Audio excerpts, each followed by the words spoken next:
Olá a todos, estamos começando aqui a nossa videoaula de CIPA, Comissão Interna de Prevenção de Acidentes, que trata dessa importante comissão que tem um cunho democrático dentro da empresa e que é tão importante na implantação e também na representação, principalmente dos funcionários dentro da empresa, como uma forma de disponibilizar um meio de reivindicação de melhorias no ambiente de trabalho.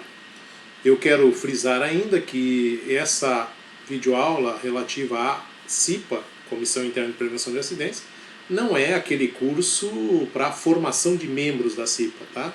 Isso aqui é uma videoaula que fala estritamente da norma regulamentadora e como é que ela funciona, quais são os requisitos que ela traz em seu conteúdo, e vou explicar especificamente isso. Tá ok? Muito bem, quais são os objetivos, ou qual é o objetivo mesmo da CIPA, né? É a prevenção de acidentes e doenças decorrentes do trabalho. Claro, esse é o grande objetivo. Mas eu diria que acessório a isso, e também significativo, é tornar compatível permanentemente o trabalho com a preservação da vida e promoção da saúde do trabalhador. O que isso quer dizer, né? Que nenhum trabalho, independente do tipo de segmento da atividade econômica, do tipo de processo de fabricação, da importância do produto que está sendo fabricado ou do serviço que está sendo prestado, nenhum trabalho é tão importante que não seja compatível com a preservação da saúde do trabalhador. Então é isso que a CIPA já deixa bem claro no seu objetivo inicial. Ok, e quem deve então constituir CIPA, né? Diz a norma aí no início de que nós temos empresas privadas, empresas públicas, sociedades de economia mista, onde você tem parte do Estado participando e parte da iniciativa privada, por isso que é economia mista, órgãos da administração direta e indireta, né, da questão aí pública também, né, que são aqueles órgãos que muitas vezes têm representatividade, como o SERPRO, por exemplo, como a Caixa Econômica, Banco do Brasil, são vários tipos de órgãos de administração direta e indireta.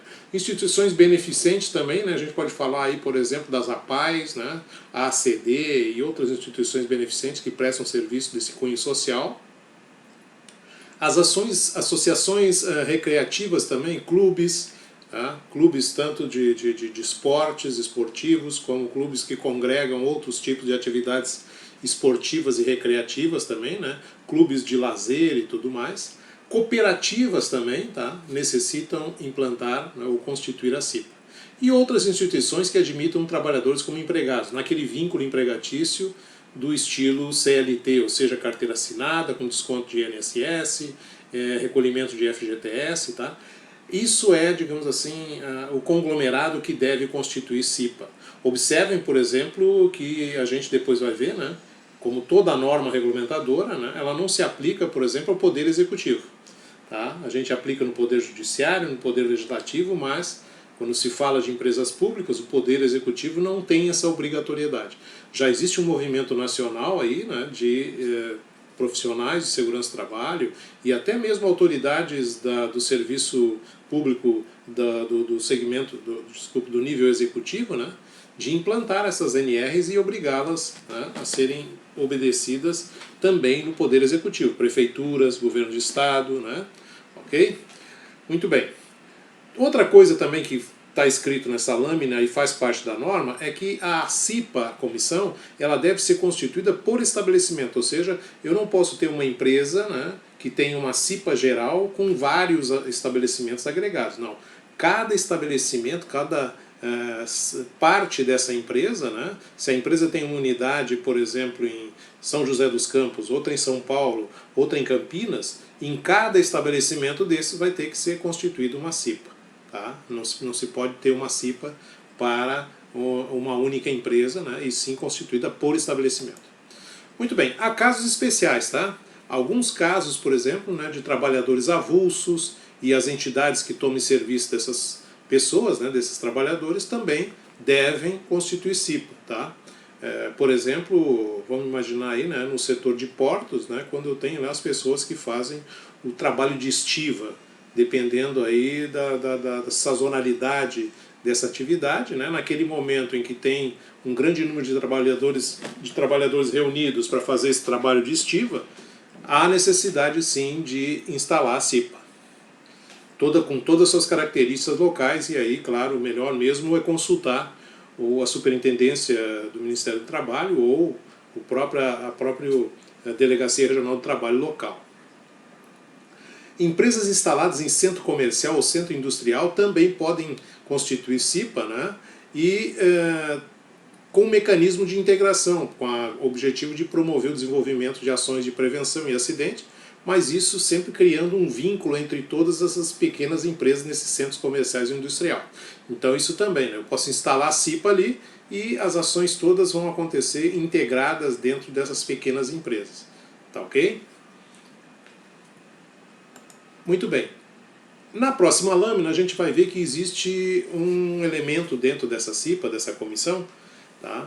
Que se chama designado, dentro dessa norma, né? Não dentro da comissão.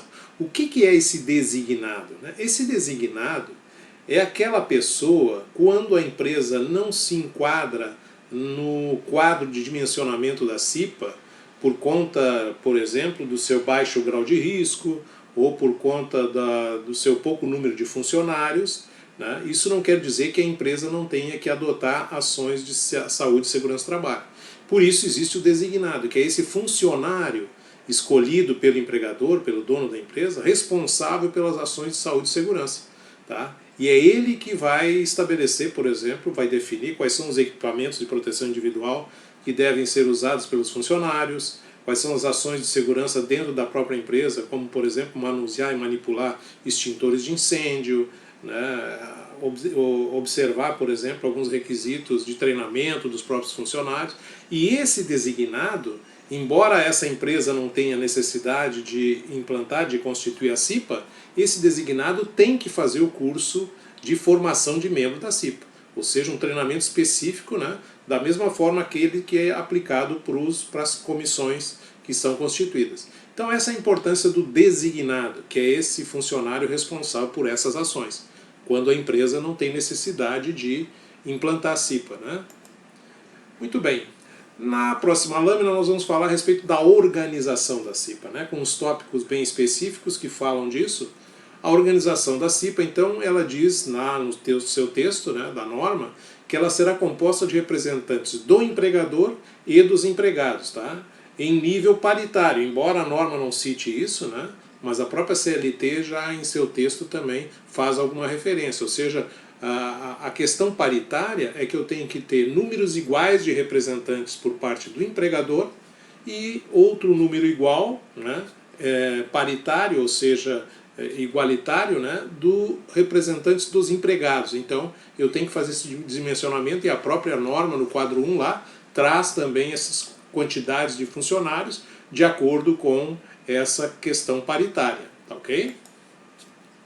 E essa representação, né, os representantes dos empregadores ou do empregador, os titulares e suplentes, tá, são por eles designados, ou seja, são escolhidos pelo próprio empregador. Assim é a representação por parte do empregador, ou seja, titulares e suplentes escolhidos por ele. Já os representantes dos empregados, tanto titulares quanto suplentes, eles são eleitos em um escrutínio secreto, ou seja, numa votação, numa eleição secreta, né? Onde participam, independentemente de filiação sindical, independentemente de lugar onde trabalha e tal, mas desde que tenha o registro em carteira profissional, né, por parte da empresa, tá, ele vai fazer parte, digamos assim, desse processo eleitoral e vai eleger, assim como também pode se disponibilizar como um candidato a membro da CIPA também, né, para essa eleição na empresa, aonde os funcionários são exclusivamente aqueles empregados, aqueles funcionários que têm interesse em participar da eleição. Então vamos observar dois detalhes importantes aqui, né? Primeiro, todo mundo pode participar da eleição da CIPA, todo mundo pode se candidatar a membro da CIPA, mas a votação em si, ela não é uma votação obrigatória, não é porque eu sou empregado na empresa que eu sou obrigado a votar, não. Como a norma diz mesmo, somente os empregados interessados. É claro que a empresa tem que tentar mobilizar tudo isso, todos os funcionários, para participarem. Porque quando eu tenho uma eleição com participação inferior a 50%, tá? Eu vou ter um problema aí que eu vou ter que refazer essa eleição novamente. A gente vai ver esse detalhe um pouco mais lá para frente, tá? Mas independente disso, os empregados podem participar tanto na eleição quanto como candidatos, né? E para votar somente, né, participam mesmo da eleição aqueles que estão interessados. Não tem um cunho de obrigatoriedade aí, né? Tá, ok? Como as nossas eleições, por exemplo, né, que acontecem de 4 em 4 anos. Ok. Com relação à representação dos empregados, né, o número de membros titulares e suplentes da CIPA, tá, vai considerar a ordem decrescente dos votos recebidos na eleição. Então, quando eu faço a eleição para a representação dos empregados, aquele número de votos que cada um recebe, eu vou fazer uma lista, né, onde eu vou ter essa ordem decrescente, ou seja, começa pelo mais votado e vai até o menos votado, né, para que eu tenha uma lista lá de quem vai fazer parte dessa comissão.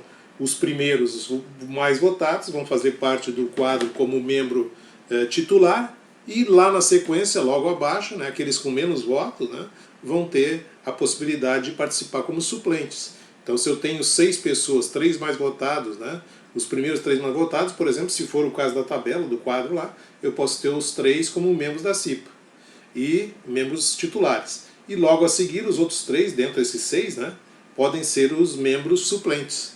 Tá? Muito bem, vamos fazer então agora uma simulação. Eu vou mostrar para vocês aí esse quadro que chama CNAE. O CNAE é a Classificação Nacional de Atividades Econômicas, que é um quadro onde cada empresa, quando se instala, ela recebe essa numeração, que é uma codificação, né, que o Ministério da Fazenda utiliza, e isso, claro, serve também para os outros órgãos fiscalizadores, aonde eu tenho nessa coluna da esquerda aí, cada código, né, significa uma descrição de um tipo de atividade. E lá do lado direito, tá, no caso da CIPA, houve um agrupamento nos últimos anos aí, nessa norma, né? Ela agrupou em setores específicos e similares, digamos assim. Observem, por exemplo, que essa lista aí nós temos construção de edifícios, por exemplo, C18A, né? Construção de rodovias e ferrovias, C18A. Né? Então, você vê que vai tudo, digamos, entrando no mesmo grupo. O grupo, por exemplo, nesse caso aí da construção civil. Tá? Nós temos lá embaixo, por exemplo, obras, instalações e construções não especificadas anteriormente, C18. Tá? Então, está lá 43.29-1. Esse é o código que tem a descrição e do lado direito o grupo. Então, lá no dimensionamento da CIPA, eu vou usar esse grupo que tem do lado direito aí para saber quantos membros de CIPA eu preciso para a minha empresa. Tá certo? Essa é a primeira parte. Então, se eu quiser saber, eu tenho que primeiro entrar nessa tabela, nesse grupo aí do CNAE, que tem lá, né, nos anexos da NR-Sim. Ok?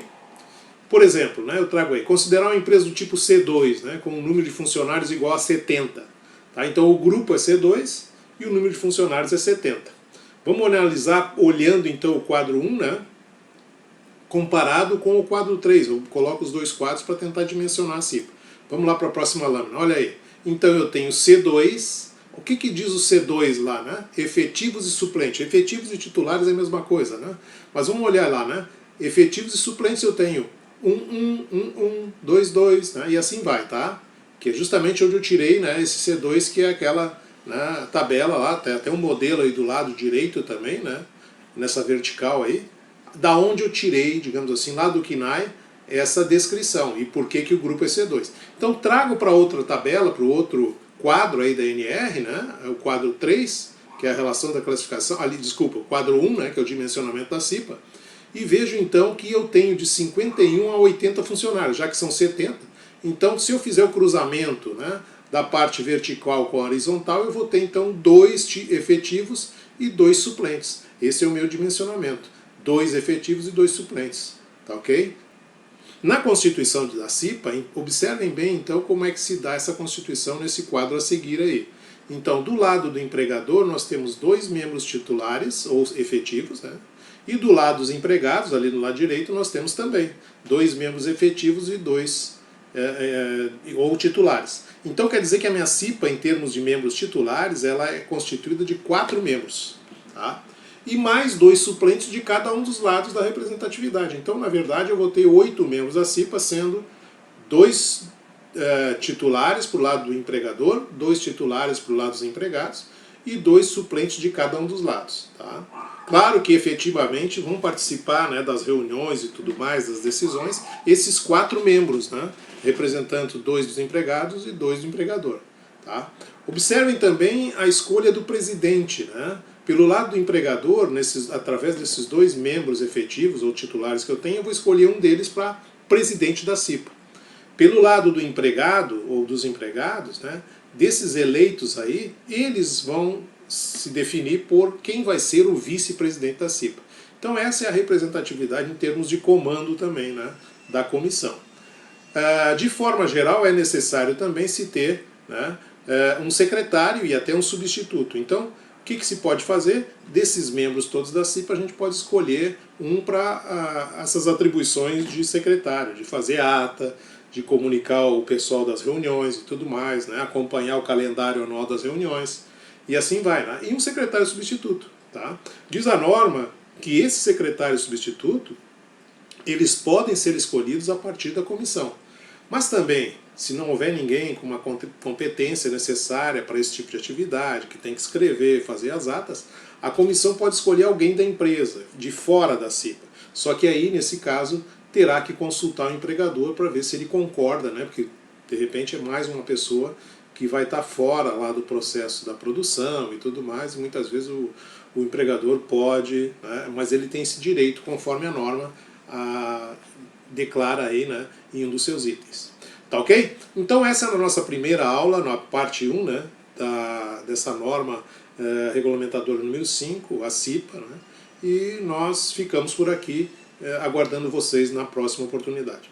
Um abraço e até mais.